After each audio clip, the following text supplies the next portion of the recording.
May mga bucket list tayong gusto nating puntahan. Pero sariling probinsya natin, siguro hindi pa natin napapasyalan. Kaya kung gusto mong maranasan ang lamig, ang sariwang hangin, ang bayang minsan mahirap mapuntahan ng mga turista, tara, samahan nyo kami at lakbayin natin ang tinaguriang summer capital ng Northern Samar, ang bayan ng Silvino Lubos.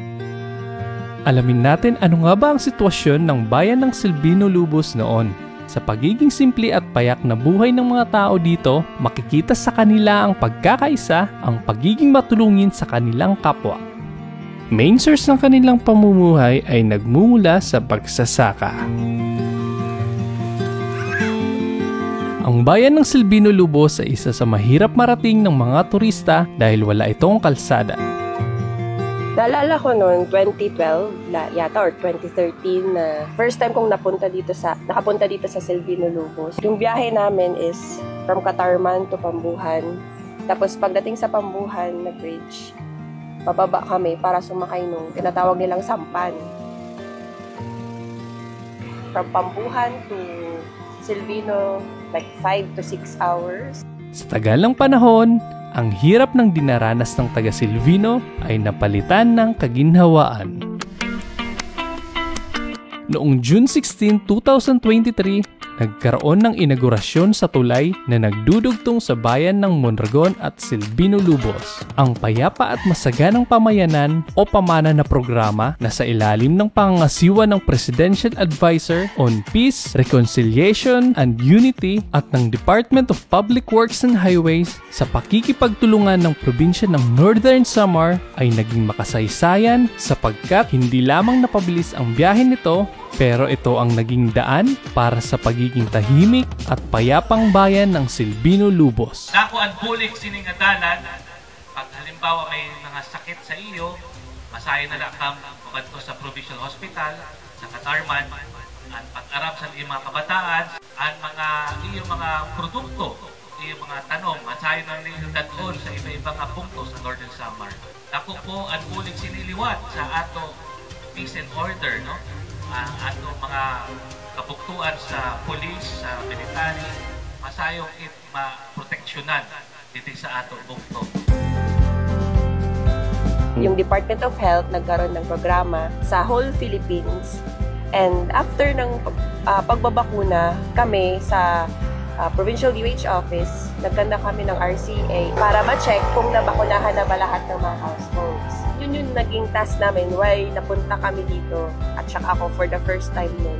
Nakita ko, iba pa nun yung Silvino. Nakita ko na-witness ko kung ano yung old Silvino compared sa ngayon na pagbalik natin, malaking improvement na.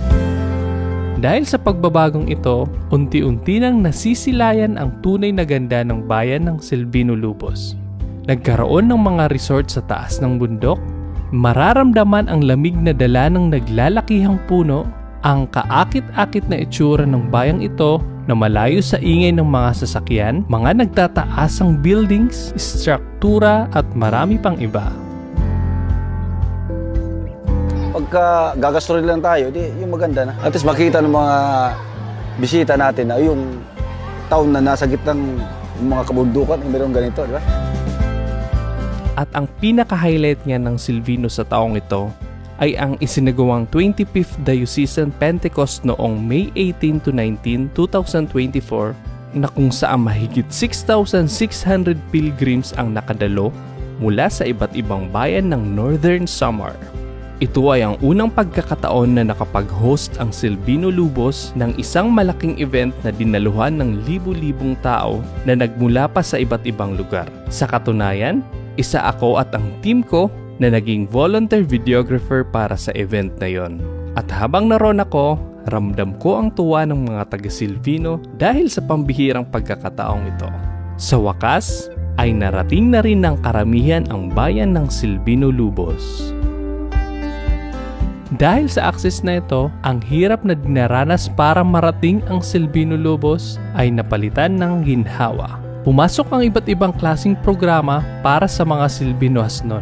At yung mga nature lovers ay talaga namang manghang-mangha at mai-inlove sa bayang ito. Malaking tulong talaga. Yun sa economic at saka yung sa mga tao, kung paano sila mag-transport ng mga ng product at saka yung goods papuntang Silvino. Before kasi ano yan, yung Pambuan River lang yung daanan na kung saan hanggang 8 hours yung papuntang Silvino galing Pambuan. Sa ngayon na may kalsada na, wala pang 1 oras andun na tayo sa Katarman. Ang laking bagay, laking kaginhawaan ng taga Silvino Lobos. Kaya ito ay patunay lamang na darating din ang panahon na dahil sa pagtutulungan ng bawat isa ng pamahalaan, makakamit din ang isang marigon, mainuswagon at malipayon na Nortehanon.